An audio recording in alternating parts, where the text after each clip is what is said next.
Bom, na aula de hoje a gente vai continuar, então, falando sobre probabilidade. Na última aula a gente fechou o primeiro conjunto de slides sobre isso e a gente estava falando sobre propriedades mais básicas mesmo de probabilidade. Nessa segunda parte, né, a gente vai falar sobre algumas coisas um pouquinho mais avançadas, né, mas também não muito. A gente vai falar sobre probabilidade condicional, independência, teorema de Bayes, e no final tem uma aplicação, as equações de equilíbrio de Hardy-Weinberg, e não sei como é que fala esse nome, e testes diagnósticos. Bom, vamos lá. Então, primeiro a gente vai falar sobre probabilidade condicional, que é uma probabilidade, mas ela é definida restringindo o espaço amostral a algum subconjunto dele. Como assim? Então, o que eu quero dizer com isso eu vou agora, a partir pelos próximos slides, eu vou calcular probabilidades de coisas assim. Probabilidade de A acontecer, dado que B acontecer. Então, essa reta vertical aqui, ela significa dado ou dado que. Então, isso aqui a gente lê probabilidade de A dado B, ou probabilidade de A dado que B aconteceu, tá? Então, como que a gente define isso, né? E é isso que a gente chama de probabilidade condicional. Então, vamos supor que o meu ômega, que o meu espaço amostral é equiprovado, tá? Esses ômegas aqui são equiprováveis, tá? E cada bolinha dessa representa um resultado em ômega. Não, eu não preciso nem supor que é equiprovável, tá? Mas, enfim, aí o que eu quero fazer? Vamos supor que eu quero calcular a probabilidade de A acontecer dado B. Então, como é dado B, como é que eu estou falando sempre dado B, quer dizer que eu restringo o meu espaço amostral a conter somente o conjunto B. Porque isso aqui quer dizer que dado que B aconteceu. Então, dado que B aconteceu, eu restringo o meu universo ao B. E eu quero saber qual é a chance de acontecer um dos resultados de A, dado que B aconteceu. Ou seja, qual é a chance de acontecer um dos resultados de A no universo de valores de B. Então, essa probabilidade aqui seria igual a 1/4. Né? Por quê? Porque tem 4 resultados em B, dos quais um resultado vinha de A. Tá? Então, é isso que está sendo ilustrado nessas 3 figuras. Então, primeiro, identifico qual é o espaço amostral, qual é a restrição ao espaço amostral, no caso, essa restrição vai ser ao conjunto B. E aí, eu esqueço todos os outros pontos, né? Todos os outros resultados que não estão dentro de B, é como se eles não existissem. E agora, com o espaço reduzido, eu vou lá e calculo a probabilidade de A acontecer, dado que B aconteceu. Né? E aí, como é que eu defino, né, a probabilidade de A dado B? Bom, essa probabilidade ela é definida como a interseção, ou seja, a probabilidade da interseção dividido pela probabilidade do evento. Né? Por que isso? Bom, vamos ver. Primeiro, quando eu for contar o número de elementos do conjunto, digamos, do conjunto A, né, eu tenho que contar só os elementos de A que estão em B, porque o meu universo ficou reduzido. Então, por isso, aqui aparece A interseção B, tá? E não é só P de A, aqui em cima. E se fosse P de A, eu estaria contando também esses caras aqui, né? E eu não quero contar eles. Então, eu tenho que contar só, para a probabilidade condicional dado B, eu tenho que contar só os elementos de A que estão em B. Então, por isso, essa probabilidade condicional é definida como a probabilidade da interseção entre A e B. Tá? E agora, e o denominador? O denominador ele tem que ser só P de B, porque agora o meu espaço amostral ele ficou restrito. Eu só estou em B. Então, eu vou dividir pela probabilidade associada ao B. Quando eu fazia, por exemplo, P de A, sem ser condicional, tá? E dizia que era o número de elementos de A sobre o número de elementos de ômega, eu estava trabalhando com o universo em ômega, né? Agora, se eu estiver falando de P de A dado B, isso vai ser definido como? Eu vou pegar, vê se não é isso pelo desenho, eu vou pegar a quantidade de elementos, que essas duas barrinhas verticais, que estão na interseção, tá? Então, essa é a parte que pega essa bolinha aqui, e eu vou dividir pelo número de elementos de B, não é isso? Tá? Então, eu estou só me guiando pela figura. Aí, vamos ver que vai dar, de fato, essa razão de probabilidades. Como é que eu chego aqui? Bom, basta dividir em cima e embaixo pela quantidade de elementos de ômega. Não é isso? Se eu fizer isso, ó, o numerador vai ficar número de elementos de A interseção B dividido pelo número de elementos de ômega. Isso é P de A interseção B. Nessa parte aqui de cima, né? E a parte de baixo vai dar P de B, não é isso? Porque a probabilidade de B é exatamente isso. É a quantidade de elementos de B dividido pela quantidade de elementos de ômega. E aqui a quantidade de elementos da interseção dividido pela quantidade de elementos de ômega. Tá? Então, isso justifica a definição da probabilidade condicional. Então, para eu fazer P de A dado B, é P de A interseção B dividido por P de B. Tá? A divisão, ela sempre é o evento do lado direito. Tá? Tem gente que às vezes confunde, é que chega aqui e divide por P de A. Tá? Não é para dividir por P de B. Tá? Alguma dúvida, pessoal, nessa definição? Não, professor. Tá, vamos lá. Então, vamos ver um exemplo. Tá? Então, nesse exemplo aqui, a gente tem duas cartas são escolhidas aleatoriamente, uma de cada vez, sem reposição, de um baralho de 52 cartas. Então, eu vou escolhendo as cartas, mas eu não reponho no baralho. Então, a primeira carta que eu escolhi, eu reservo ela, e na hora que eu for pegar a segunda carta, vão ter 51 cartas lá. Tá? E aí a gente define o evento A como sendo a primeira carta é de copas. E o evento B, a segunda carta é vermelha. Tá? Então, vou colocar aqui. A representa primeira carta de copas. E o evento B é a segunda carta vermelha.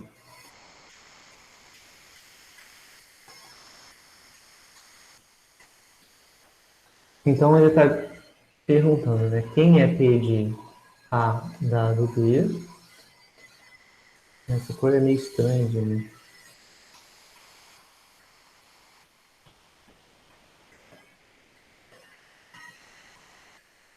Ele pergunta quem é P de A dado B e quem é P de B dado A. Então, vamos lá, vamos fazer essas contas. Primeiro, quem é P de A dado B? Então, ó, dado que a segunda carta foi vermelha, ou eu posso calcular essa probabilidade da seguinte forma. Isso aqui pela fórmula, né? É P de A interseção B dividido por P de B. Tá? Bom, e agora, como é que eu faço a interseção B? Bom, a primeira carta tem que ser de cotas. Então, isso quer dizer que... bom, vou ver qual é o melhor jeito de escrever isso. Eu tenho que fazer... vamos fazer assim. Eu tenho que descrever uma probabilidade de uma sequência de 2 retiradas. Então, vou colocar aqui os meus 2 espaços e vou usar aquela regra da multiplicação para poder calcular, que a gente viu no slide que a gente viu na aula de ontem. Então, a gente tem o quê? Primeira carta é de copas. Então, de quantas formas eu consigo que a primeira carta seja de copas? 13, né? Porque são 13 cartas de copas que tem no baralho, de um total de 52. Quantas cartas eu consigo... De quantas formas eu consigo que a segunda carta seja vermelha, né? Em sequência, porque tem que acontecer tanto A quanto B. 25. Então, 25?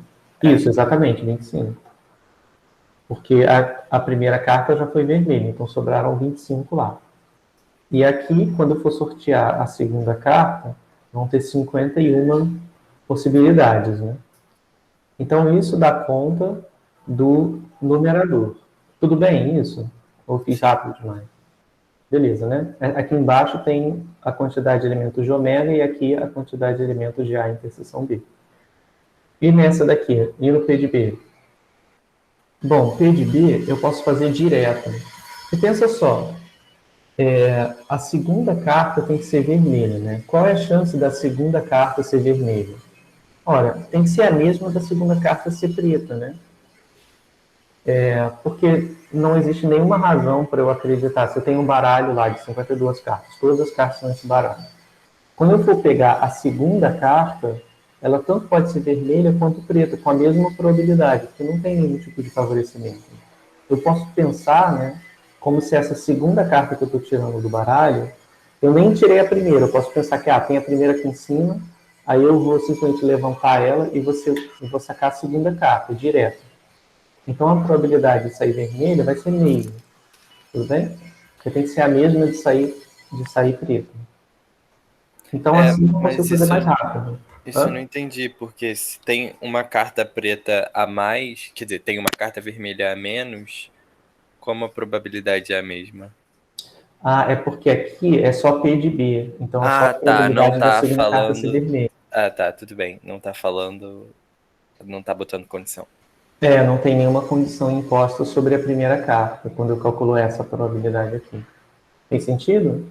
Fez. Tá? Bom, então é isso, vai dar essa fração aqui. E aí, bom, vai ser bem ruim de simplificar, né? 4.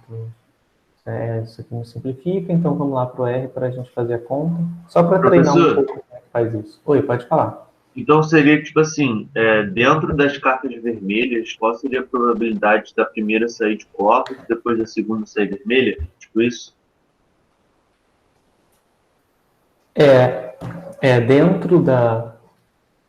Dentro do universo de resultados possíveis, onde a segunda carta é vermelha, qual é a probabilidade da primeira ser copas? É isso que ele está perguntando. Entendi. Então, 13 sobre 25 dividido por 52. E 52 vezes 51.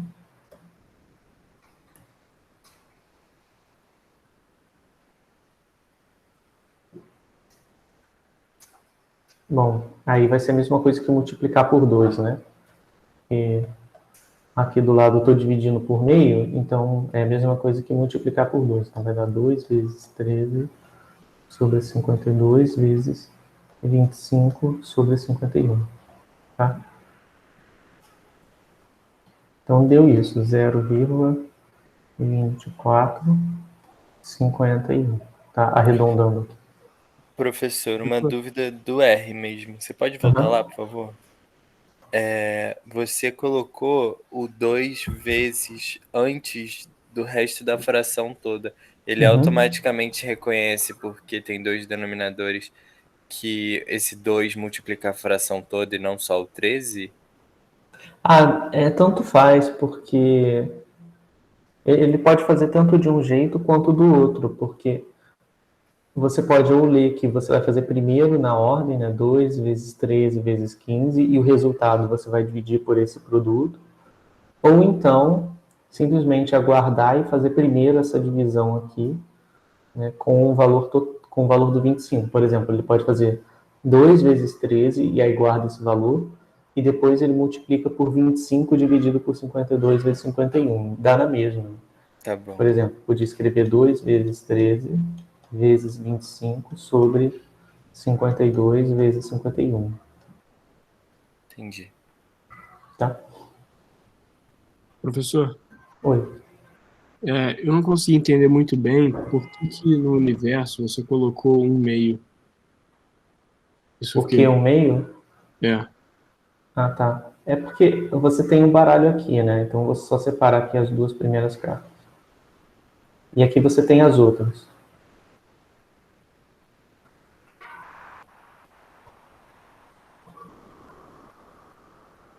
Nossa Senhora.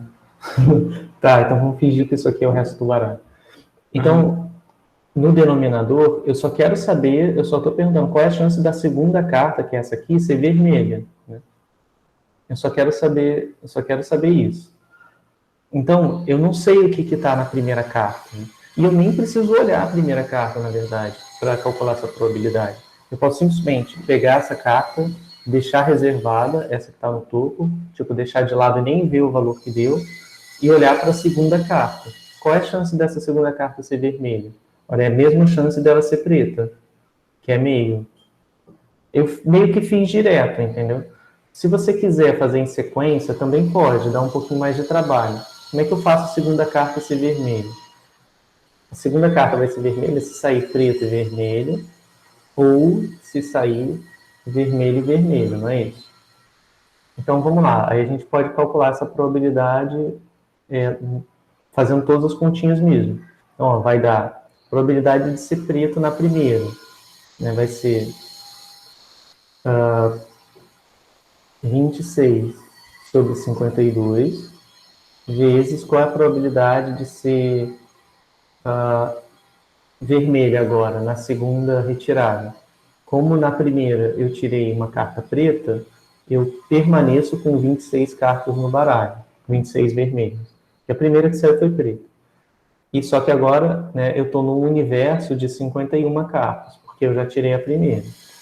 Mas, aqui se eu for fazer vermelho, vermelho, vai dar de novo 26 sobre 52, porque metade do baralho é vermelho no início. Como aqui já saiu um vermelho, agora a segunda, eu só tenho 25 vermelhos possíveis, e meu universo de cartas passou a ser igual a 51. Se eu for fazer essa conta daqui, vai dar meio. Tá? Vamos fazer aqui só para desencarno. Aqui vai dar meio. Aqui vai cortar, vai dar meio. Então, isso aqui dá meio, que multiplica. Agora tem que somar, né? Eu botei em evidência o meio, porque aparece meio aqui e meio aqui. Vai dar 26 sobre 51, mais 25 sobre 51. Aí, soma de fração, né? Eu mantenho o denominador e somo o numerador. Vai dar 51 sobre 51, que é igual a meio. Né? Então, deu o meio que tinha que dar, né? Então, assim, você pode fazer desse jeito, né, levando a segunda carta vermelha, ou você pode simplesmente pensar, cara, eu vou esquecer as outras cartas e vou olhar direto a segunda carta, porque aqui o B está incondicional a qualquer coisa, então vai ter que ser meio. A vantagem desse raciocínio é que você consegue aplicar ele para qualquer carta. Se fosse, tipo, a 25ª carta ser vermelha, também é meio. Se não for condicional, se essa probabilidade não for condicionada a nada, vai ser meio. Então é mais fácil. Se eu fosse fazer isso aqui com a 26ª carta, ia dar um trabalho imenso, né? Porque ia ter que considerar todas as outras possibilidades e tal, ia ser bem trabalhoso. Tudo bem? Tudo bem.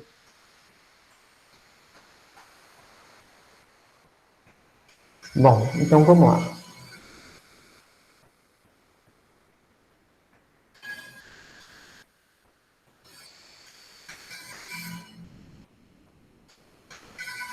Então vamos fazer o exemplo 2. Então suponha que a gente lança uma moeda honesta 3 vezes. E aí a gente define os eventos A, que é saíram mais caros do que coroas, e B, o evento que diz o primeiro lançamento é cara. Então, deixa eu separar aqui. A significa que tem, sei lá, um número de coroas.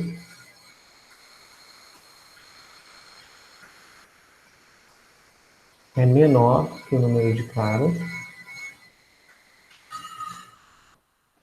E o evento B, esse hashtag aqui quer dizer número de elementos, tá? Número, ou então número ou quantidade. Quantidade de coroas menor que quantidade de caras. Em D quer dizer o primeiro lançamento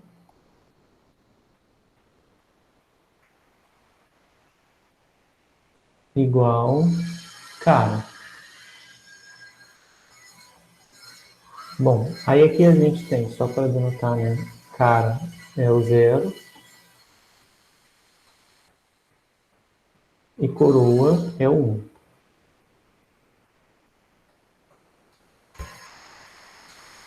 Bom, e ele quer saber quem é o Q de A dado B. O Q de A dado B é o quê? Qual é a probabilidade de terem saído menos coroas do que caras, né? Ou seja, mais caras do que coroas, né? Dado que o primeiro lançamento foi cara. Então, são 3 lançamentos no espaço amostral. O 0,1 elevado ao cubo, né? Ou seja, 0,1 cartesiano com 0,1, cartesiano com 0,1. Você vai dar todas as sequências de tamanho 3, envolvendo zeros e uns, tá? Bom, e aí? Aí que eu posso usar direto, né, a minha definição de probabilidade como sendo P de A interseção B dividido por P de B. Essa é a definição de probabilidade condicional que a gente viu lá no outro slide. Então, isso aí se reduz a calcular 2 probabilidades. Então, ó, P de B, a probabilidade do primeiro lançamento da cara. Bom, esse cara daqui é fácil, né? Vai dar mesmo, não é isso? Probabilidade do primeiro lançamento ser cara. E esse aqui, qual é a probabilidade do primeiro lançamento ser cara e o número de coroas ser menor do que o número de caras?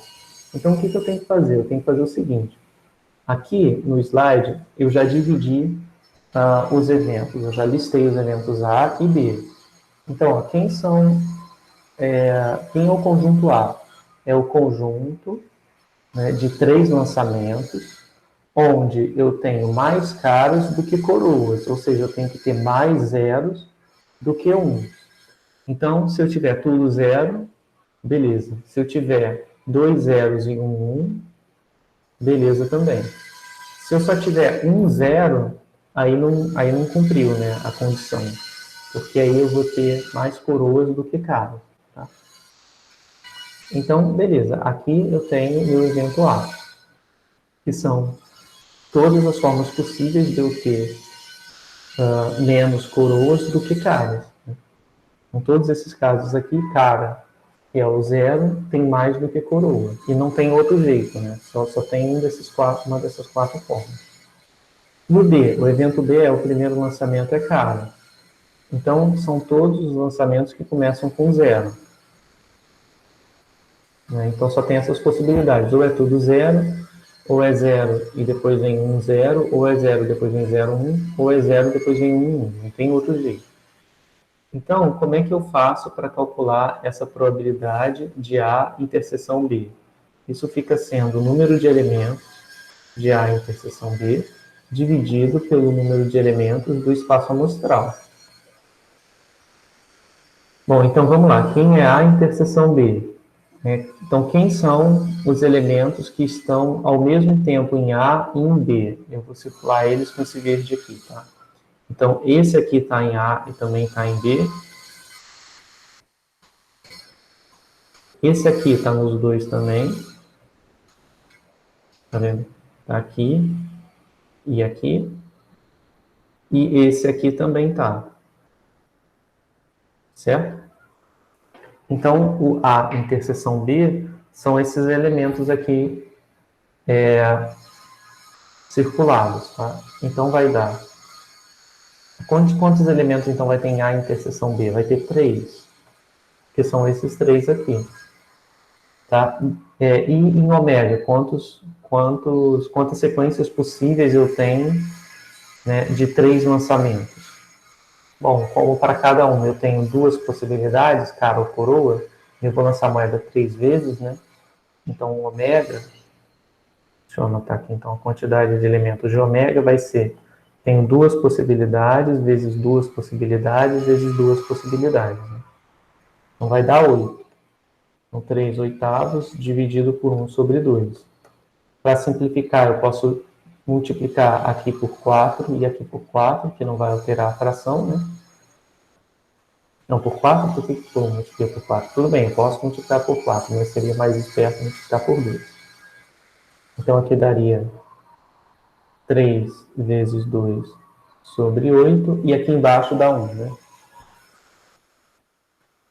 Ou seja, 3 quartos, tá? Então, a probabilidade de que de que eu observe mais caras do que coroas, dado que o primeiro lançamento é caro, é de 3 quartos, tá? Alguma dúvida, pessoal, nessa conta? Nesse exercício? Não.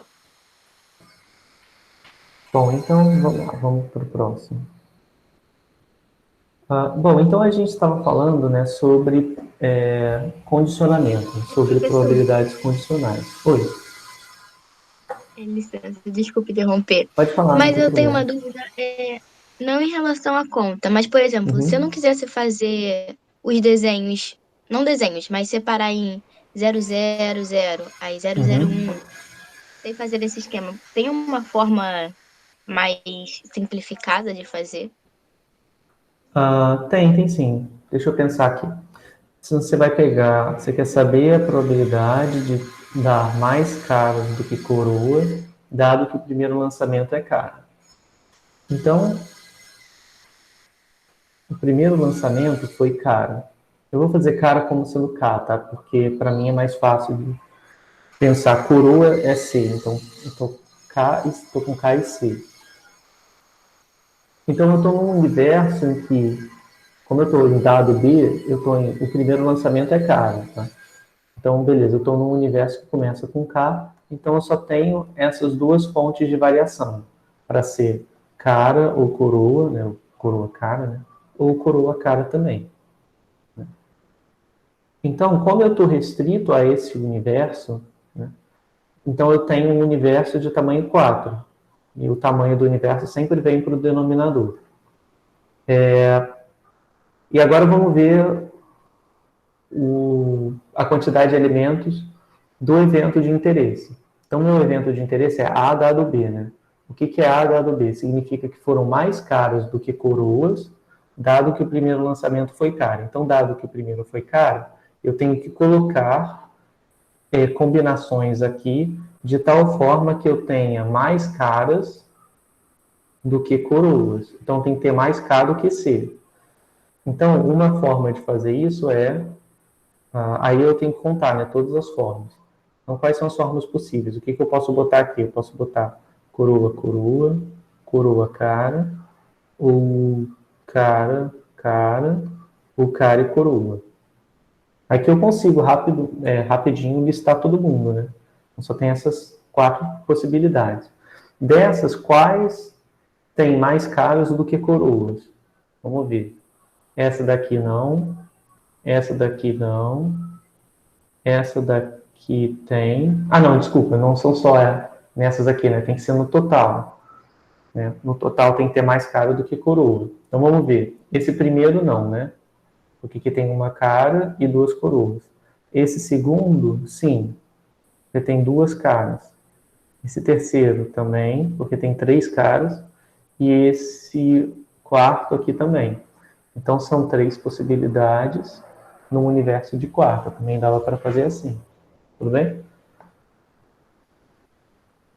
Ah, eu entendi. É porque eu fiquei pensando, por exemplo, nesse caso, são moedas e dá pra gente escrever, assim, cara, coroa. Mas Isso. poderia haver uma situação com números maiores, né? Não sei. Podia mais ser. coisa. E aí não daria pra usar, por exemplo, uma permutação, não sei, ou algo do tipo, pra ver todas essas possibilidades. Era isso que eu tava pensando, se a gente não conseguia fazer uma permutação para descobrir as possibilidades. Se, tipo, fossem, sei lá, 20 lançamentos de 5 moedas. A gente falando de números maiores que seria mais Eu complicado e não chato pensei de nisso fazer também. isso. Sim, sim. O- a questão é que complicaria um pouco por causa do evento em si, né? Que é mais caros do que coroas. Eu acho que dá para fazer se a gente for pensar em termos de binomial, porque binomial é uma variável, tipo de variável aleatória que a gente vai ver mais lá na frente, né? Então, para eu ter mais caros do que coroas, eu teria que ter, por exemplo, número de coroas maior do que a metade do número de lançamentos, né? Sei lá, se fossem, vamos dizer, n igual a 20 lançamentos. Eu vou chamar x o número de. Vou chamar de x o número de caras.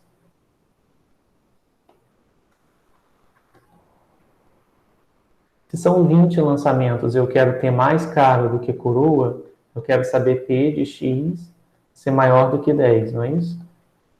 Porque só tem caro ou coroa. O número de caras vai ser maior do que coroa se o X for maior do que 10, né? Que é a metade desses 20 lançamentos. E aí dá para fazer. Esse X, a gente vai ver que X tem distribuição binomial. A gente vai entender exatamente o que isso quer dizer. 20 e meio.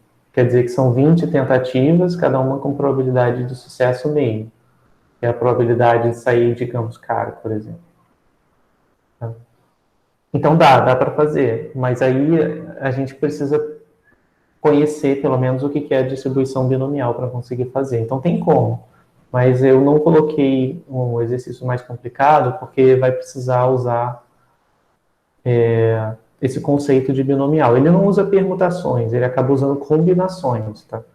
Mas é nessa linha, tudo bem?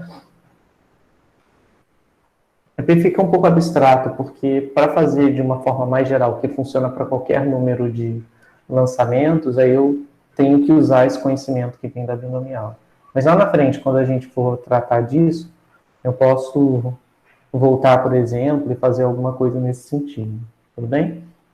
Mas tem sim, tem como fazer de um jeito que se estende para qualquer número, quantidade de lançamentos, mesmo que seja bem grande.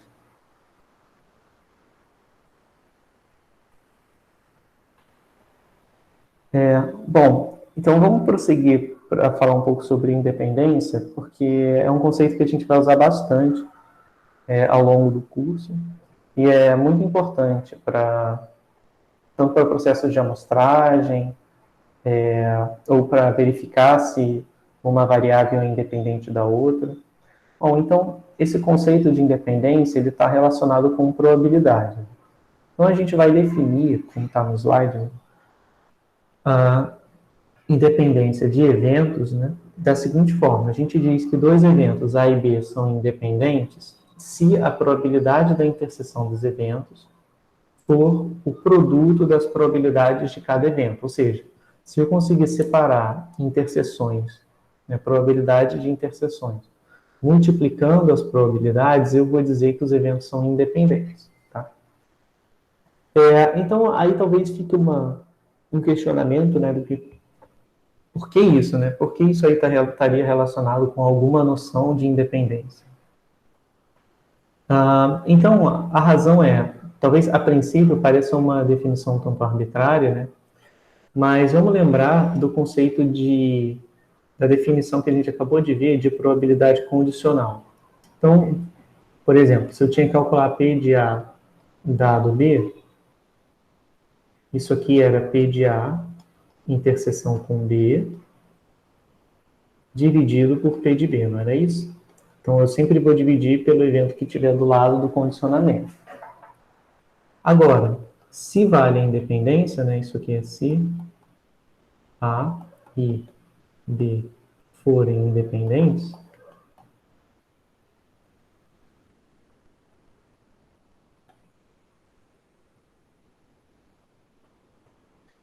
Então, a definição me diz o seguinte, me diz que essa probabilidade que está aqui em cima, que é a interseção, vai ficar P de A, P de B, não é isso?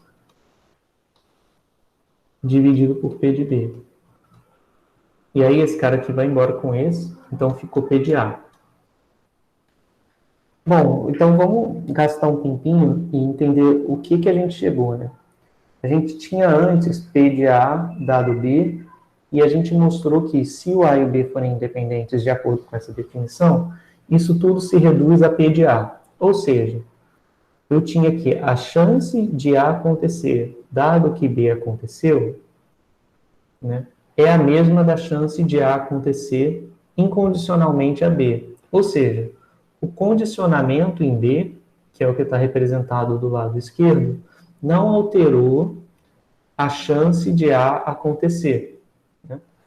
Então, essa que é a chave da definição. Por quê? Isso aqui, eu só cheguei em P de A dado B igual a P de A porque eu supus que A e B são independentes de acordo com essa definição aqui. Né? Então, acontece o seguinte, né? De novo, essa definição que a princípio era uma coisa talvez meio abstrata e a gente não entendia por que isso que quer dizer independência, por esse raciocínio até faz sentido, né? Porque a gente viu que se o A e o B forem independentes por essa definição, a gente chega à conclusão que as chances de A acontecer, né? Aqui as chances de A acontecer não são afetadas pelo condicionamento em B. Então, se o B aconteceu, não altera em nada a chance de A acontecer, porque essa probabilidade é igual a essa. É como se, a gente pode pensar como se fosse assim, o A é o evento, sei lá, saiu cara na moeda, e o B é o lançamento de um dado foi igual a 6. É óbvio que uma coisa não altera a outra, né? O fato de eu saber que saiu 6 no dado não vai alterar a chance de ser caro na moeda. Essa chance vai continuar, o P de A dado B, vai continuar sendo o P de A de sempre, que é meio, né? Tá? Então, essa que é a noção. A noção de independência está relacionada a isso, está relacionada a probabilidade, a chance de A acontecer dado que B ocorre é a mesma da chance de A acontecer. Ou seja, as chances de A não são alteradas pela ocorrência ou não de B. Tá? Então, é isso que está sendo descrito aqui. Tudo bem? Então, é isso que está escrito na observação, em palavras, né, a ocorrência de A não influi nas chances relativas de B, e vice-versa. Né? A ocorrência de B não altera as chances de A, se os eventos são independentes. Tá? Bom, e aí a gente tem um teorema, que eu não vou provar, mas é um teorema bem intuitivo, que diz o seguinte: seja P uma probabilidade qualquer. E aí suponha que A e B são eventos independentes. Então suponha que vale isso aqui, tá? A e B sejam independentes. Então também vão ser independentes os complementares, tá? Ou seja, A complementar vai ser independente de B, A vai ser independente de B complementar, A complementar vai ser independente de B complementar. Por quê? Deixa eu só rascunhar aqui uma justificativa. Então, eu tinha que A e B independentes implicava que a chance de A ocorrer não é alterada pela ocorrência de B. Da mesma forma, ela não vai ser alterada se eu souber que o B não ocorreu, né? Por exemplo, se for uma moeda, se aqui for moeda cara e aqui for resultado 6 no dado, a chance da moeda ser cara, dado que o dado foi 6, é a mesma chance da moeda ser cara, dado que o dado foi um valor diferente de 6, que é a mesma da probabilidade original. Então, ó, isso aqui indica que A e B complementar são independentes também. Tá? E aí vai valer para qualquer combinação. Ó. A complementar e B também vão ser independentes. A complementar e B complementar também vão ser independentes, tá? Ô, professor, eu só não entendi esse complementar. O complementar, É. o complementar vai valer porque se os eventos A e B são independentes, então quer dizer que o fato de B acontecer ou não altera as chances de A, concorda? Sim. Então, o ou não é o B complementar, Ah, tá. né? A chance de B acontecer não altera a probabilidade de A. Tá O bem. fato de B complementar acontecer também não altera, né? Ou seja, o fato de B não acontecer também não altera a chance de A acontecer. Tudo bem?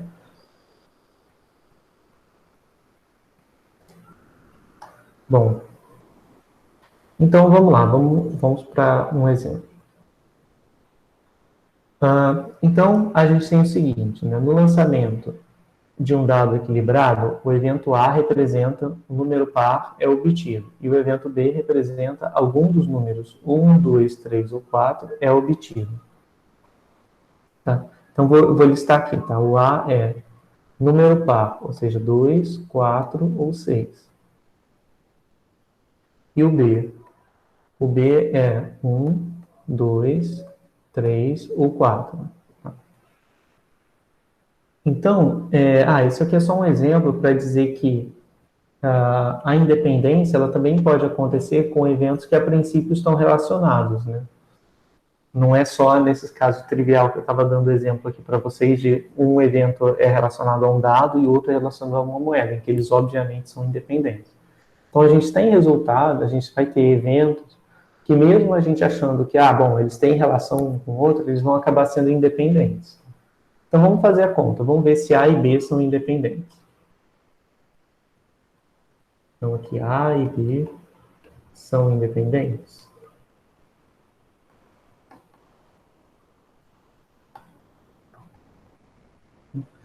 Então vamos lá. A solução é a seguinte, a gente vai fazer P de A é meio, P de B. Quem é P de B? P de B vai ser 4 sobre 6, né, porque tem 4 elementos e são 6 resultados possíveis do dado. Simplificando por 2 vai dar 2 terços. Tá? Então tem o P de A e tem o P de B. Quem é P de A interseção B? Né? E aqui tem um erro. Aqui eu esqueci de colocar a probabilidade, né? Que deveria ser só assim. Então, A interseção B, quem é A interseção B? São os que estão ao mesmo tempo nos dois, né? Então, A interseção B vai ser o 2, que está aqui e está aqui, e o 4, que está nos dois. Então, A interseção B é o conjunto 2, 4. Então, quem é a probabilidade da interseção? A com B vai ser 2 sobre 6. E simplificando dá 1 terço. Né?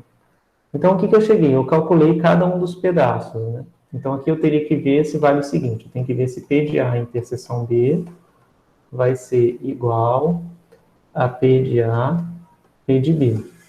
Então, por isso, aqui no exercício, eu calculei as três coisas. P de A, P de B, P de A interseção B.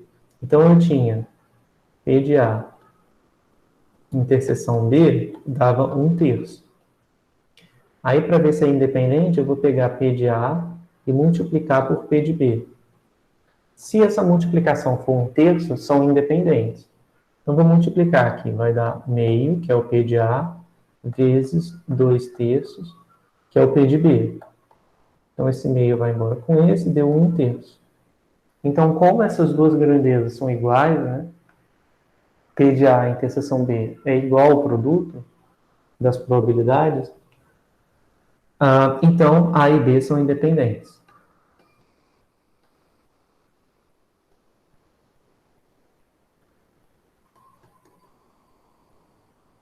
Tá? Então, isso aqui é só um exemplo em que eu tenho eventos que são independentes, tá? Mas que estão relacionados fisicamente, né? Estão relacionados ao mesmo experimento. Então, é só para dizer que a independência ela não é só uma coisa trivial, entendeu? Que envolve coisas que claramente são independentes e que você nem precisa fazer conta. Né? Como nesse caso aqui, eu tenho dois eventos em que eles têm informação em comum, né? Que é o número par e a ocorrência desses números aqui, né? De 1 até 4, em B, e os eventos vão ser independentes. Professor, eu só Oi. me perdi ali um pouco. Não entendi porque. Cadê? Ali, o PG, A interseção B é 1/3. Não entendi isso direito, acho que me perdi. Tá. Primeiro eu tenho que achar o A interseção B. Tudo bem que isso vai dar o 2, 4? Sim. Tá. Então, dado que A interseção B é o conjunto que tem os elementos 2 e 4, como é que eu calculo a probabilidade de A interseção B? Vai ser o número de elementos nesse conjunto dividido pelo número de elementos do espaço amostral. Esse conjunto tem 2 elementos e o espaço amostral tem 6, que são os 6 resultados possíveis do dado. Então, vai dar 2 sobre 6. Se eu simplificar por 2 em cima e embaixo, vai dar 1/3. Aí, por isso que deu 1/3 aqui. Tudo bem? Entendi. Obrigada. Tá? De nada. Professor, por que o espaço amostral é 6? Não daria para fazer, tipo assim, a probabilidade, né, de cair 2 e 4 em A vezes a probabilidade de cair 2 e 4 em B? Não. Aí 2 e 4 em A. Tipo assim, Não, é porque aqui, talvez aqui tenha ficado muito embolado, né? Mas o que eu estou usando é a definição. O que é P de A interseção B? O que é a probabilidade de um evento se o espaço é equiprovável? Como o espaço, ômega? Eu estou lançando o dado uma vez só, então o ômega tem que ser isso aqui, o conjunto 1 até o 6. Então, como o ômega é equiprovável, eu sempre tenho que notar isso, né? Aí eu posso usar a regra da contagem, contar quantos elementos tem na interseção e dividir pela quantidade de elementos em ômega, tá? Então foi isso que eu fiz. Eu contei quantos tem na interseção. Na interseção tem só 2 elementos, né? Na interseção dos dois. Então, simultaneamente nos dois. E quantos elementos eu tenho no espaço amostral? 6. Então deu 1/3. Né? Se eu fizesse separado, se eu fizesse assim, qual é a chance da interseção supondo o universo A? Isso aqui seria diferente. Isso, se eu for calcular só sobre A, né, então eu estaria calculando isso, dado A. Tá? Tudo bem? Porque aí eu estaria restringindo a contar o universo só do A. Da mesma forma, se eu quisesse contar só o universo do B, eu teria que pôr dado B. Mas não é isso que eu quero calcular, tá? é porque eu pensei essa daqui. Eu pensei que a interseção de A com B, né, a probabilidade de cair a interseção, né, por exemplo, eu jogar o primeiro dado, depois jogar o mesmo dado pela segunda vez, a probabilidade de cair, tipo, a interseção entre eles seria essa probabilidade, né, tipo, de cair em A e também cair em B. Tá. Não, é multiplicar. É porque, na verdade, é um lançamento só, entendeu? Não são 2 lançamentos. É um lançamento só. Então, eu vou lançar o dado uma vez e acabou. Não vou lançar o dado de novo. E aí, existem vários eventos que eu posso definir. Um evento seria número par. Outro evento seria número menor do que 5. Outro evento seria número ímpar. Um outro evento seria número 1.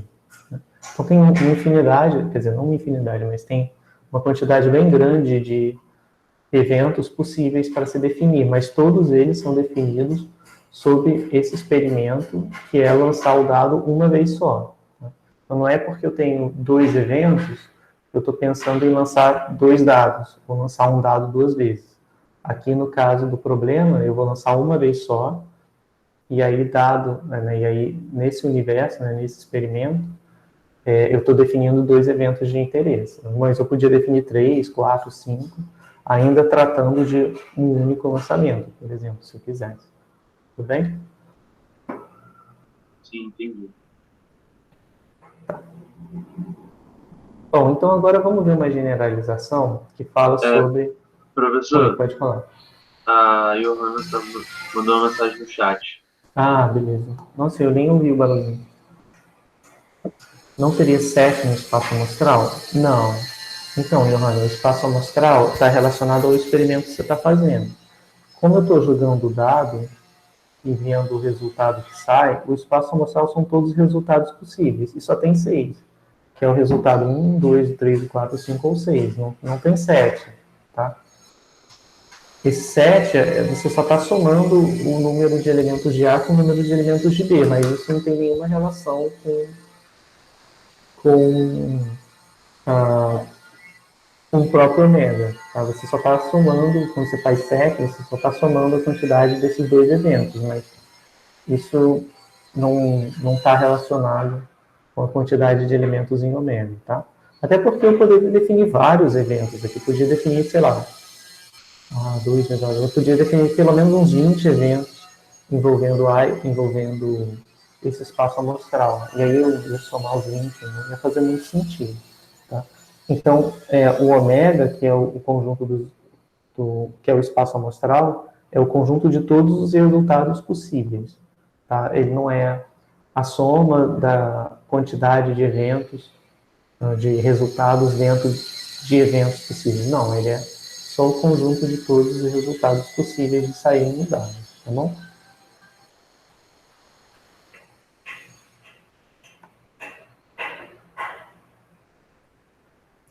Bom, então vamos falar um pouco sobre independência quando a gente tem mais de 2 eventos, tá? Bom, então eu tenho o seguinte, agora, antes eu estava falando sempre A interseção B, né, 2 eventos serem independentes, mas e se eu tiver mais de 2? Né? E se eu tiver, sei lá, 3, 4, 5 eventos? Então, como é que a minha definição de independência, ela fica alterada? Tem alguma diferença? Eu poderia pensar, por exemplo, né, vamos definir o que seria A, B e C independentes. O que significaria isso? Agora são 3 eventos, então talvez fosse isso aqui, ó, A interseção B, interseção C, igual a P de A, P de B, P de C. Parece razoável eu definir independência dessa forma. É uma forma de generalizar o que acontecia para 2 eventos. Mas acontece que isso aqui não é suficiente para definir independência com 3 eventos, que talvez seja um pouco contraintuitivo. Eu tenho que fazer mais do que isso. Né? Por quê? Porque eu preciso colocar aqui todas as combinações, né, todas as escolhas possíveis dentre esses 3 eventos. Porque, por exemplo, né, eu tenho que, se A, B e C são independentes, então A e B vão ser independentes uns dos outros, certo? Como A e B vão ser independentes, eu tenho que incluir também a noção de independência do par, que foi essa independência que eu defini anteriormente. Né? Então, de novo, eu preciso ter, além dessa condição, eu preciso também ter essa condição aqui, porque se A, B e C são independentes, então A e B são independentes. E se A e B são independentes, pela definição que eu dei anteriormente, né? Então, eu vou ter P de A interseção B igual a P de A vezes P de B. E da mesma forma, né, A e B têm que ser independentes, para que os 3 sejam, né? A e C também têm que ser independentes. Então, vai dar P de A, P de C. E também B e C têm que ser independentes, não é isso?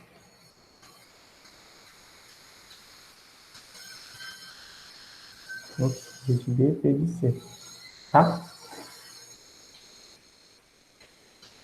Então, na verdade, para eu ter independência entre 3 eventos, eu preciso satisfazer a essas 4 hipóteses, né? Essas 4 condições, melhor dizendo. A primeira é independência entre todos os 3, a segunda é independência entre os 2 primeiros, independência entre o primeiro e o terceiro, independência entre o segundo e o terceiro, tá? Então, é isso que está escrito aqui com essa notação mística, né? Quer dizer que, aqui eu escrevi em uma linha só, mas é só notação matemática. Quer dizer que, se você quiser ver que eventos são independentes, você tem que pegar quaisquer escolhas desses eventos. Então, por exemplo, se eu tivesse 4 eventos agora, A, B, C e D. Aí como é que eu ia fazer? Aí eu vou ter que escolher. Qualquer escolha que eu faça envolvendo esses 4 eventos vão ter que ser independentes. Então, vão ter que faturar como produto. Por exemplo, se eu escolher A, B e D, eles vão ser independentes. Né? Então, vai ter A, interseção B, interseção D, igual a P de A, P de B, P de D.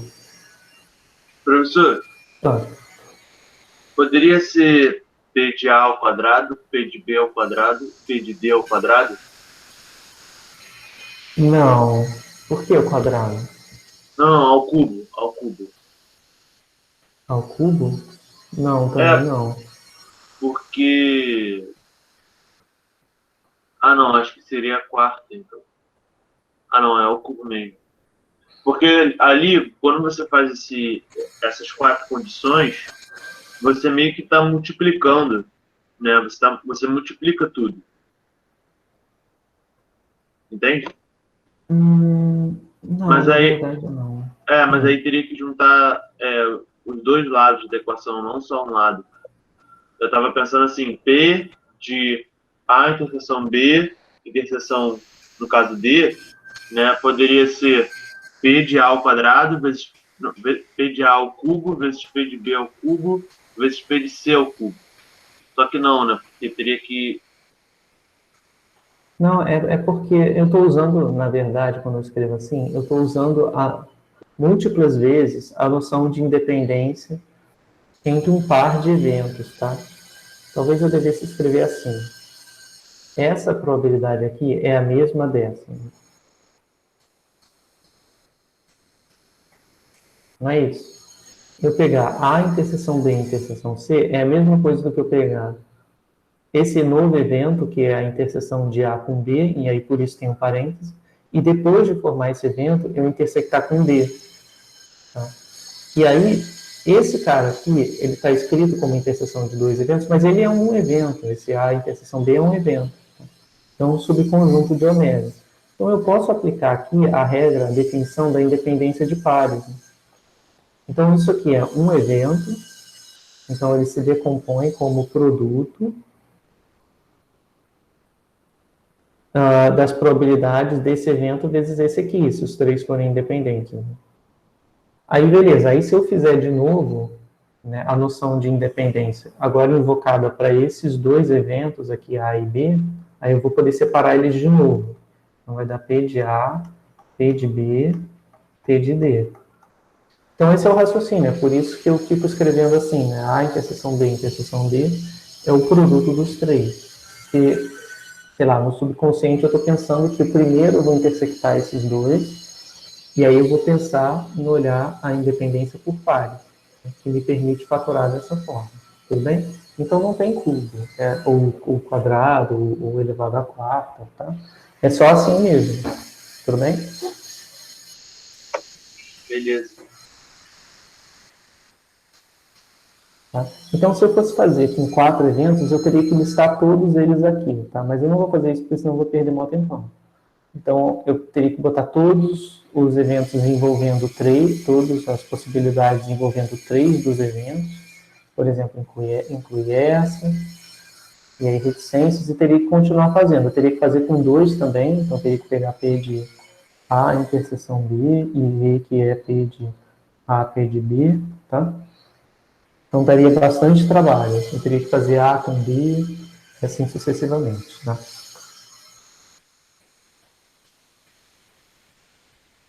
Então, vamos ver o exemplo 4. O exemplo 4, ele diz o seguinte, que a independência 2 a 2 não implica independência.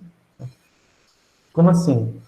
Isso quer dizer o seguinte, quer dizer que eu preciso dessas 4 condições. Se só valerem, sei lá, as condições 2, 3 e 4, mas não valer a condição 1, o A, B e C não vão ser independentes. Tá? Então, tem esse exemplo aqui que ilustra isso. Então, se eu tiver o lançamento de duas moedas honestas independentes, e aí eu vou definir os eventos. A, primeiro lançamento é cara. B, o segundo lançamento é cara. E C, os dois lançamentos são iguais. Então, esses eventos, eles não são independentes, tá? Então, vamos ver por quê. Então, vamos lá, vamos ver a condição de independência. Então, A representa primeiro lançamento, cara.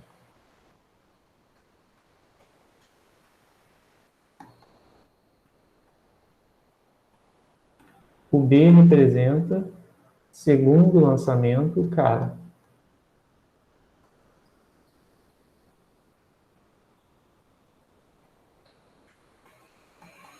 E C representa primeiro lançamento igual ao segundo lançamento.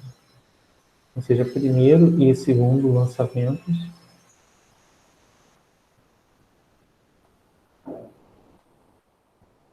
são iguais.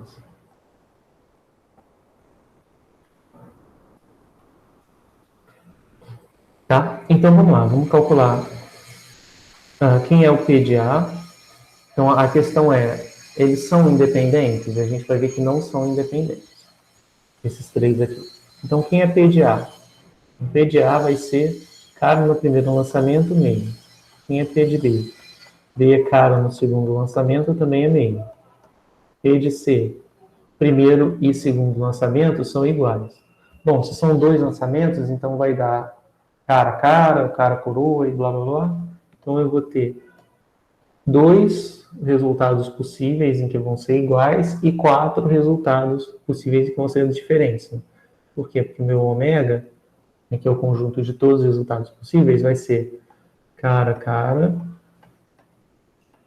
coroa, coroa, cara, coroa, não é isso? Então, daqui, ó, quantos tem os lançamentos são iguais? Esse e esse. Então, são 2. Qual é o total? 4 elementos. Então, aqui também dá meio, tá? Então, ó, vamos ver se valem as condições que eu listei. Então, primeira condição. Vale P de A, interseção B, interseção C, igual ao produto?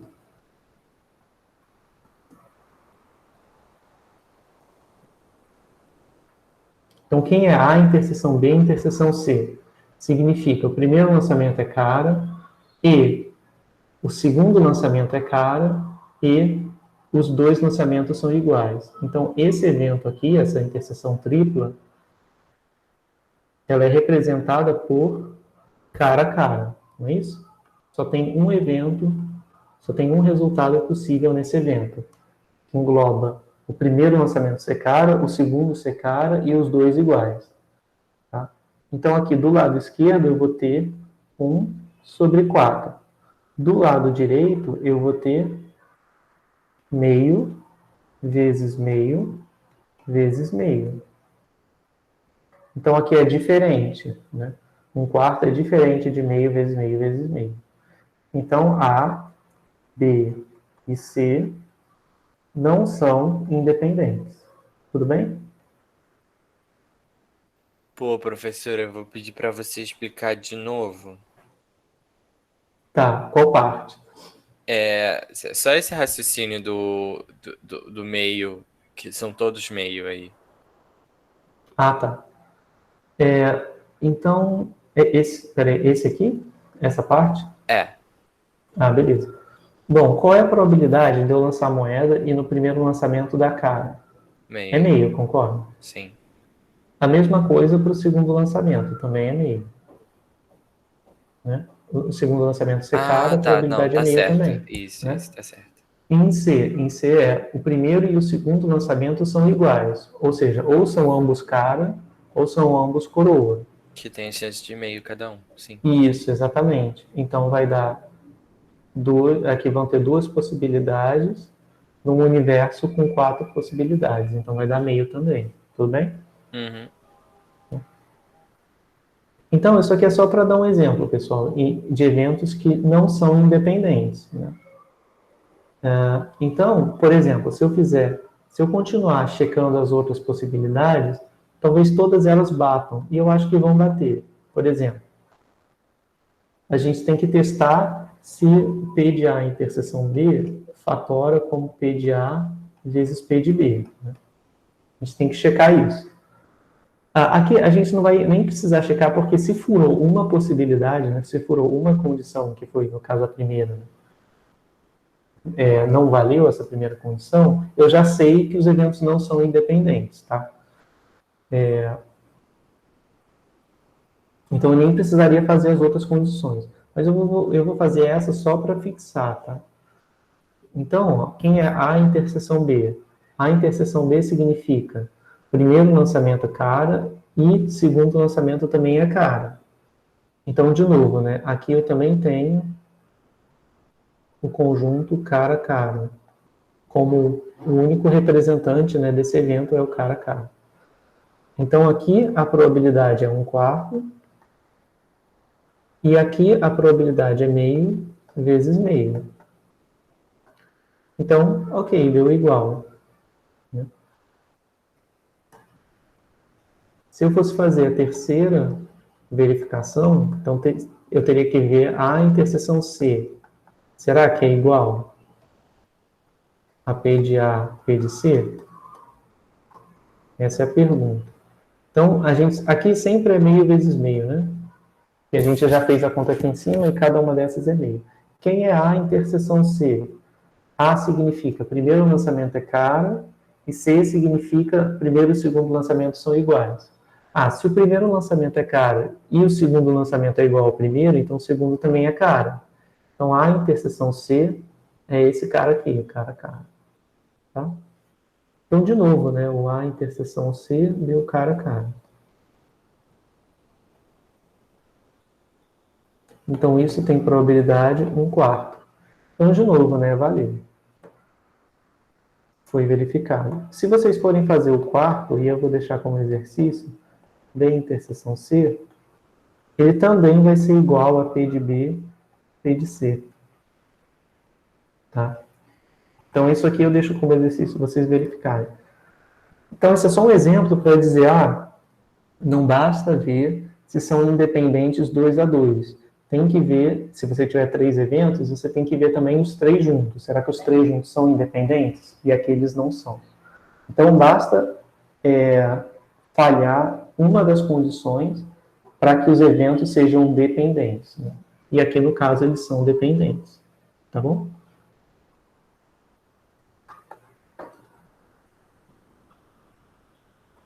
Bom, vamos falar um pouquinho agora sobre a regra da multiplicação. Então, a gente estava falando, essa regra da multiplicação, ela aparecia como uma regra de contagem. Tá? Lá no grupo de slides passados, a gente estava vendo, né, e a gente contava elementos, né, de conjuntos, a gente podia usar a regra da multiplicação para contagem. Essa regra da multiplicação é um pouco diferente, é a regra da multiplicação para probabilidades, tá? Então, como é que ela funciona? É uma regra muito simples, baseada, se a gente conhece a definição de condicionamento, né, ela é uma regra bem simples de aplicar. Por quê? Ela diz o seguinte: a probabilidade da interseção de A com B é a probabilidade de A multiplicada pela probabilidade de B dado A. Eu vou pegar só essa primeira parte. Bom, a gente meio que já sabe disso, né? Por quê? Deixa eu trocar assim. Porque lá da definição de probabilidade condicional, a gente viu que valia isso. Interseção de A com B dividido por P de A, não é? Então, P de B dado A é a probabilidade da interseção dividido pela probabilidade do evento que eu estou condicionando. Bom, se eu multiplicar dos dois lados por P de A, eu vou obter o seguinte: P de A, P de B dado A, igual a P de B e A, não é isso? Então, aqui eu multipliquei por P de A, e aqui também multipliquei por P de A. Tá pronto. Aí aqui vai embora e tudo mais, né? Ou então passei o P de A para cá. Então, vê se não deu a mesma coisa que é o que diz a regra da multiplicação. Está dizendo que A interseção B é P de A vezes P de B dado A. Tá? Então, a regra da multiplicação nada mais é do que um rearranjo da definição de probabilidade condicional. Tá? Então, ela não está me dizendo nada assim de novo, né? Mas é bom que a gente saiba que essa regra existe, porque ela vai aparecer lá na frente, por exemplo, quando a gente for falar de teorema de Bayes. Bom, ela nada mais é do que um rearranjo, né, da regra da definição de condicional, mas é interessante a gente saber que a gente pode dividir, né, a ocorrência do evento A e B como acontece o evento A e depois acontece B, dado que A aconteceu. Né? É uma forma de interpretar a interseção. Da mesma forma, eu também poderia interpretar a probabilidade de acontecer A e B, que é isso que está representado aqui, né? Probabilidade de acontecer A e B, como sendo a probabilidade de acontecer B, e aí, dado que B aconteceu, A acontece. Tá? Então, isso aqui é só uma forma diferente de você escrever a interseção. Tá? E aqui embaixo, né, tem uma regra que está mais complicada do que realmente deveria ser, é para se você quiser aplicar para mais do que 2 eventos. Você também pode aplicar a regra da multiplicação para mais de 2 eventos. Por exemplo, vamos supor que você esteja trabalhando com 3 eventos. Aí, como você pode usar a regra da multiplicação para tratar desses 3? Bom, então o que quer dizer? A acontece, e B também, e C também acontece. Então, isso pode acontecer tendo acontecido primeiro A, e depois, né, aconteceu B, dado que o A aconteceu, e depois aconteceu C, dado que já aconteceram A e B. Tá? Tudo bem? É como se fosse um acontecimento em cascata. Tá? Primeiro acontece A, depois acontece B uma vez que A aconteceu, depois acontece C uma vez que A e B aconteceram. Tá? Falando assim, é só uma regra para essa coisa de primeiro A, depois B, depois C. É só uma regra para ajudar a meio que a internalizar a fórmula, digamos assim. Eu não gosto de falar a palavra decorar, mas de fato é o que acaba acontecendo pelo menos nessa situação específica, né? Então não é como se, não é exatamente sequencial, né? No seguinte sentido, você pode pensar, tá, mas A e B e C podem acontecer acontecendo B primeiro. Então poderia fazer B, e aí uma vez que B aconteceu, acontece A, e aí uma vez que A e B já aconteceram, aí acontece C. Isso também é verdade, eu também posso decompor dessa forma. Tá? Então, essa coisa da ordem não é bem assim, né? Não é primeiro A aconteceu, depois B aconteceu. É só uma forma da gente memorizar, né? Nesse caso em que a gente tem mais do que 2 eventos, tá? Mas eu posso colocar qualquer um para acontecer primeiro ou acontecer depois e a probabilidade vai ser sempre a mesma. Vamos ver um exemplo para saber como que isso acontece. Ai, que chato, já estou cansado de fazer esses exemplos com carta. Vai ter uns exemplos mais lá na frente que vão ser com coisas de biologia. Então vai ser mais interessante. Nossa, é tão chato essas coisas para contando carta de baralho. Quando chegar na parte de teorema de Bayes, por exemplo, aí a gente vai falar sobre Covid e coisas assim. Mas é chato ter que ficar falando essas coisas de carta. Bom, então vamos lá. Vamos fazer esse exemplo para a gente poder prosseguir. Então, eu tenho 3 cartas extraídas sem reposição de um baralho com 52. Então, eu vou extrair 3 cartas num baralho que tem 52. Então, assumindo que em cada extração, cada uma das cartas restantes tem a mesma chance de ser escolhida, tá? Determine a probabilidade que nenhuma das 3 seja de copas. Bom, como é que eu vou determinar a probabilidade de que nenhuma das 3 cartas seja copas? Então, eu posso definir como, né? Eu posso primeiro definir os eventos. Eu vou definir o evento AI, que quer dizer que a iésima carta não é de copas. É só por uma questão de notação. Então, A1 significa a carta I não é de copas.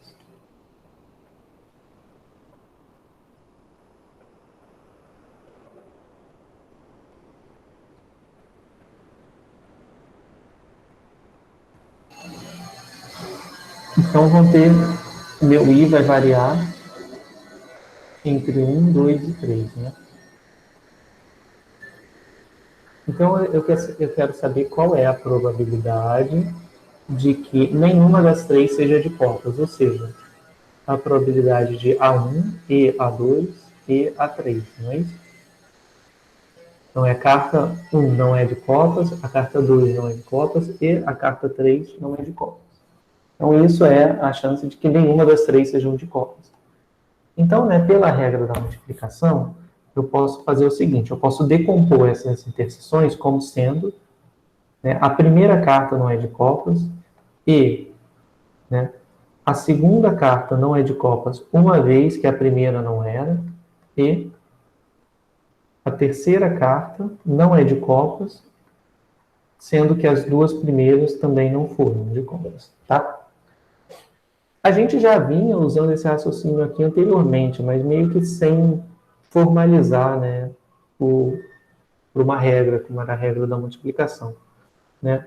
Quando a gente começar a botar os valores aqui, aí vai fazer mais sentido. Porque o que é o P de A1? É a carta 1 não ser de copas. A carta 1 não ser de copas são 4 naipes, né? Então, vai ser 3 quartos, né? Que não ser copas significa que vai sair um dos outros 3 naipes num conjunto que tem 4. Se você quiser fazer com as cartas originais, também dá para fazer, ao invés de dividir só em naipes. Então, tinha 52 cartas. Desse universo, 13 cartas são de copas, ou 52 menos 13, que vai dar 39, né? Não são de copas. Tá? Então dá para fazer assim também. Se você simplificar, ó, dividir por 13, em cima e embaixo que vai dar 3, aqui vai dar 4, que são os 3 quartos. Tá? Vezes. Aí agora eu vou ver, né? Eu retirei a primeira carta. Aqui eu retirei a primeira carta do baralho, ela não era de copas. Na segunda vez que eu for tirar, vai ser uma carta que também não é de copas, de um universo de 51 cartas que eu tinha, né, na minha segunda retirada. Como a primeira que eu tirei não foi copas, então eu tinha 39 cartas que não eram de copas lá no início do baralho, agora eu só vou ter 38 que não são de copas. Vezes, agora eu vou considerar a terceira carta não ser de copas, dado que as primeiras 2 cartas não foram. Então, dado que as primeiras 2 cartas não foram de copas, então eu já retirei 2 cartas, então fiquei com 50 no meu baralho. E agora, qual é quantas cartas que não são de copas sobraram? Eu já tirei 2 que não são de copas, né? Aqui. Eu tirei 2 que não são de copas, então sobraram 37. Tá? Então é aquele velho raciocínio que a gente já vinha fazendo, né? Era a gente contar. No início eu tinha 39 cartas que não eram de copas, aí depois eu vou escolher das 39, eu vou pegar 38 restantes, né, para escolher dentre as que não são de copas, e depois eu vou escolher das 37 restantes uma terceira carta que também não será de copas. E vou dividir pela quantidade possível de retiradas em sequência, que são 52 na primeira retirada, 51 na segunda e 50 na terceira, tá? Então, essa regra da multiplicação, ela é o que está por trás desse raciocínio da gente fazer essa multiplicação em cadeia, né? Subtraindo 1 de cada entrada. Então, isso aqui é só um exemplo de como usar a regra, né, para calcular, para justificar contas que intuitivamente a gente já vinha fazendo, tá? Aqui eu não vou calcular o resultado final, mas só para ver que está batendo com o resultado do problema. Tudo bem?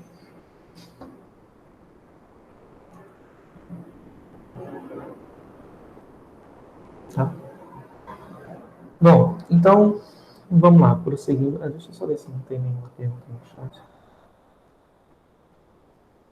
Beleza.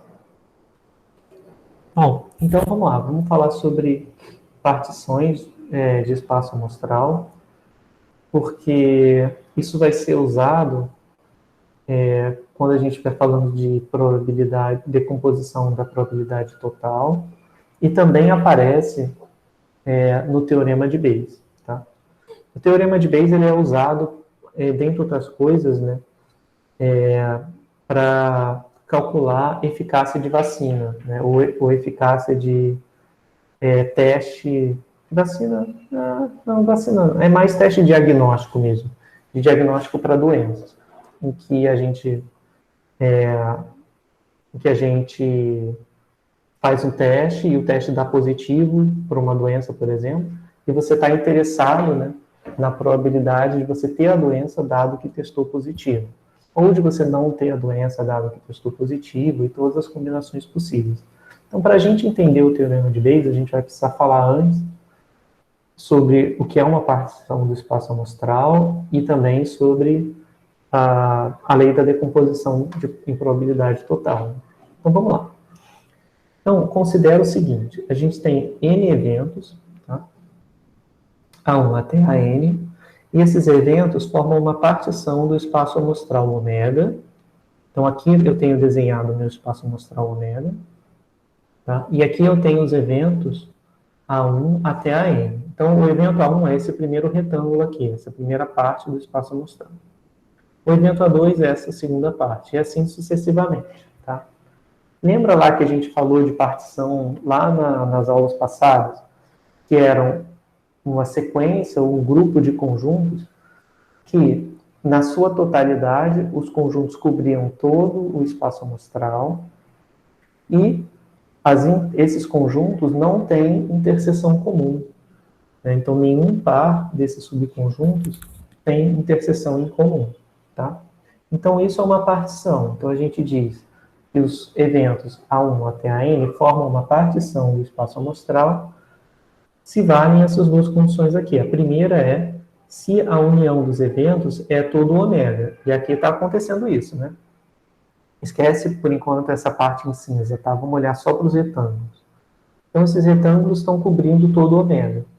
E a interseção entre o iésimo retângulo e o jésimo retângulo é vazia, para todo i e todo j diferentes. Então, ó, a interseção entre o retângulo A1 e o retângulo A2 é vazia. Entre o retângulo A1 e A3 também. Entre A5 e A2 também. E assim sucessivamente. Tá? Então, nessas condições, a gente tem que os eventos A1 até a N formam uma partição do espaço amostral ômega. Tá? E aí a gente tem a seguinte observação aqui embaixo, que qualquer evento B contido em ômega, então meu evento B é esse evento em cinza aqui, tá? É essa sub-região de ômega. Então, se eu tenho uma partição de ômega, então qualquer evento possível B contido em ômega, ele pode ser escrito como uma união da interseção dos B's com os conjuntos, né, com os conjuntos que formam a partição. Como assim?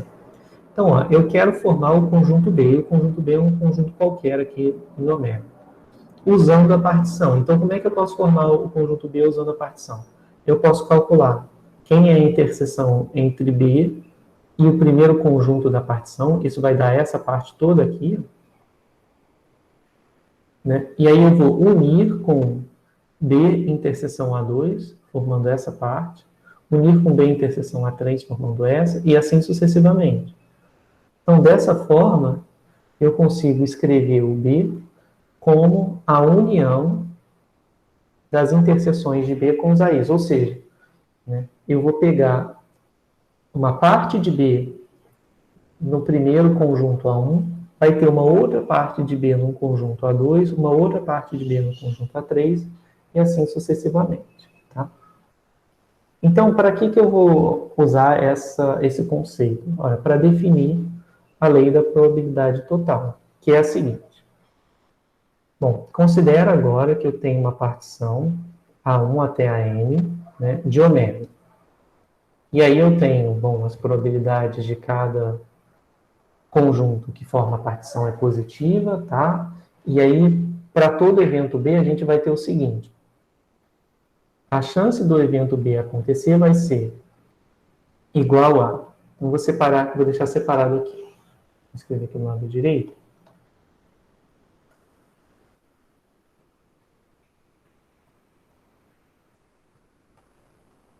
E aqui, vou ilustrar com 3 conjuntos só, tá? Então, aqui eu tenho meu ômega, aqui eu tenho a minha partição, esse cara aqui é o A1, esse é o A2, esse é o A3, e o meu conjunto B está aqui dentro. Tá, o meu B é toda essa bola aqui. Então, vamos ver pelo desenho como é que eu posso fazer para calcular a probabilidade de B, tá? Então, ó, eu tenho B nessa região, ou seja, o B vai acontecer, se acontecer B e, ao mesmo tempo, acontecer o A1, representando essa primeira região, ou se acontecer o B dentro de A2, ou se acontecer, que é essa região aqui, ou se acontecer o B dentro de A3, né? Não é isso? Então, agora, aí eu reparo o seguinte, ó. Bom, aqui eu tenho interseção, né? Eu posso usar a regra da multiplicação para representar essa interseção aqui de outra forma, né? Então, por exemplo, como é que eu calculo B em interseção A1? Ah, pode ser que primeiro tenha acontecido A1 e depois tenha acontecido B, dado que o A1 aconteceu.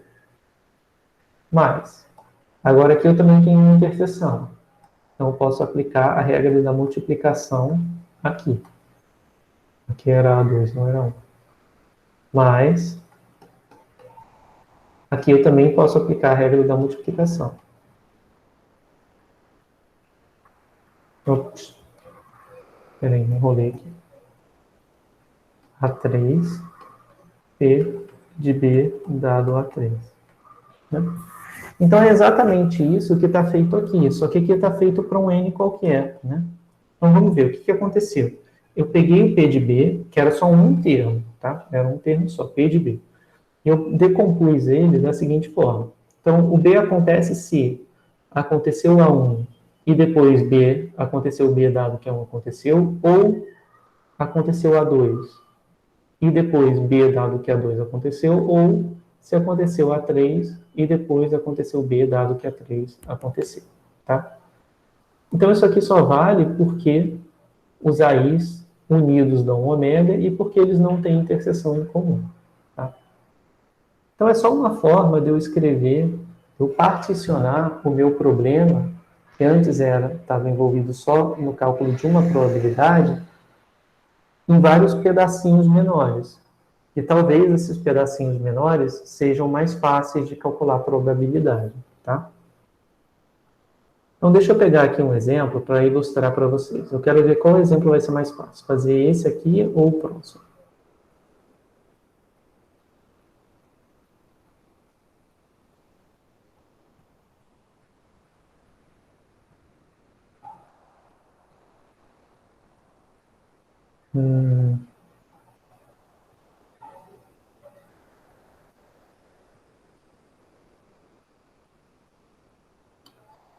É mais fácil fazer o exemplo 6.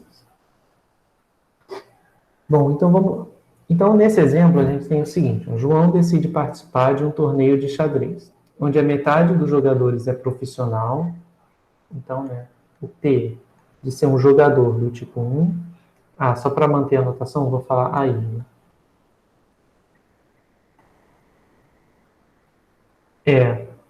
Bom, metade é profissional.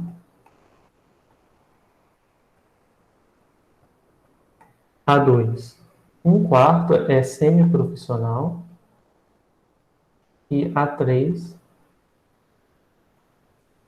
é amador. Amador é o restante, né? Que é 1/4 é amador. Tudo bem. Então, suponha que as probabilidades de João vencer uma partida sejam 0,3, 0,4 e 0,5, se o adversário for, respectivamente, do tipo 1, 2 e 3. Como assim?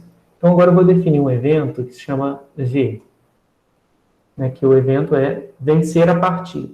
V é vencer a partida.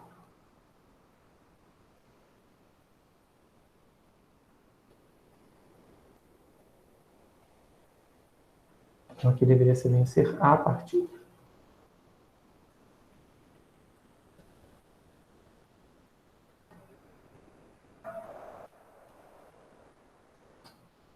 Então, a probabilidade do João vencer a partida é de 0,3 se o adversário for do tipo 1. Então, eu vou anotar isso aqui.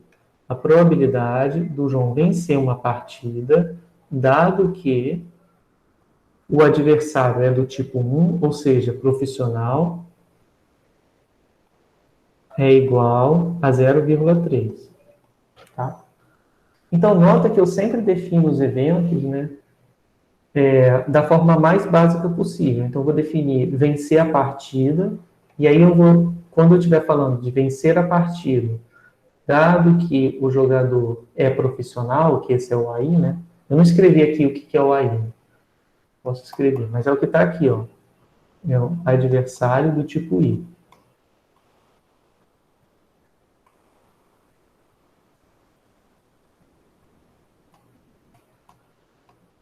É um adversário do tipo I.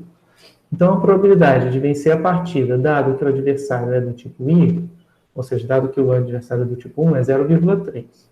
Do enunciado do problema, a probabilidade de vencer a partida, dado que é do tipo 2, o adversário, né, é igual a 0,4. E a probabilidade de vencer a partida, dado que o adversário é do tipo 3, é igual a 0,5. Ou seja, quanto mais amador for o adversário, né, maior é a chance de o João vencer. E a pergunta é, se um adversário é escolhido ao acaso, determine a probabilidade de João sair vitorioso. Então, o que ele quer saber? Ele quer saber qual é o P de vitória. Tá? Qual é a chance do João vencer? Nota que essa chance é incondicional a quem seja o adversário. Ele não está perguntando qual é a chance de vencer se o adversário for profissional, qual é a chance de vencer se o adversário for amador. Não. É a probabilidade total de vencer. Então, olha, eu posso separar, né, posso usar uma aplicação direta do teorema da probabilidade total. Por quê? O que acontece? Né? Eu quero saber a probabilidade do João vencer. Mas tem muitos casos aqui dentro. Ele pode vencer sendo adversário amador, sendo adversário profissional ou semi-profissional. Então, o que eu vou fazer? Eu vou fazer aparecerem esses eventos aqui que eu sei a probabilidade deles. Então, ó, o João vencer, ele vai vencer se, né, primeiro, se o adversário escolhido for do tipo 1, ou seja, profissional, e aí o João vence, ou se o adversário escolhido for do tipo 2 e o João vence, dado que o adversário é do tipo 2, ou então o adversário é do tipo 3 e o João vence, dado que o adversário é do tipo 3. Tá? Tudo bem? Bom, então beleza. Agora é só substituir os valores, né? Vai dar meio vezes V dado a 1, que é 0,3, mais 1/4 vezes 0,4, mais 0,5 vezes essa parte aqui, vezes o A3, que é 1/4. Tá? Então, aqui vai dar 0,15 mais 0,1 mais 1 sobre 8. Então, vai dar 0,25. 1 sobre 8 é 0,125. Então, vai dar 0,375, tá? Que é o que aparece aqui embaixo. Então, nota como... Bom, esse é um exemplo, né, só de situação onde aparece a decomposição da probabilidade total, mas é um exemplo que é bem recorrente. Então, você vai... o sentido dele é que você quer calcular a probabilidade de um evento, mas esse evento, ele inclui várias possibilidades dentro dele, né? Ele pode... Aqui, então, eu estou falando da vitória, em geral, sem estar condicional a nada, mas essa vitória pode vir sobre um adversário que é profissional, ou sobre um adversário que não é profissional, mas é semi-profissional, ou então sobre um adversário que é amador. Então, isso aqui está relacionado, vão existir outros contextos, né, em que eu vou poder decompor probabilidades de forma semelhante. Por exemplo, se eu estiver falando sobre um teste de diagnóstico de uma doença, em geral, eu posso decompor a probabilidade de estar doente, e aí eu tenho um teste que indica que indica positivo ou negativo para a doença. Mas o teste nem sempre bate com a realidade, né? Os testes sempre vão ser possíveis, né? Vão ser passíveis de falha. A questão é que a probabilidade de falha deve ser bem baixa. Então, se eu estiver falando assim, eu posso decompor a probabilidade de estar doente como a probabilidade de testar positivo e estar doente, dado que testei positivo, mais testar negativo, né, que é o teste complementar, né? Ops, peraí, escrevi errado. Ou então testar negativo, dado que ou então testar negativo e aí ter a doença, dado que testei negativo. Ou então, de forma mais comum, né, tá a probabilidade do teste ser positivo. Então, eu posso decompor o teste ser positivo como sendo ter a doença e aí o teste deu positivo dado que tenho a doença, ou então eu não tenho a doença, mas o teste acusou erroneamente que eu tenho a doença, né? Ou seja, eu não tenho a doença e o teste deu positivo, apesar de eu não ter a doença. Tá? Então, são vários contextos em que aparece essa decomposição de probabilidades. E um que a gente vai ver na próxima aula, porque agora a gente já acabou, né? Eu vou acabar, acho que, pulando esse exemplo aqui, mas ele está todo resolvido. E aí, da gente poder falar de teorema de Bayes e, de fato, terminar com essa parte de testes de diagnóstico. Tá? Bom, então é isso, pessoal. Eu vou terminar a aula por aqui. Eu já vou aproveitar para postar a gravação lá no YouTube. E aí a gente se fala na semana que vem, tá bom? Beleza. Show de bola. Vai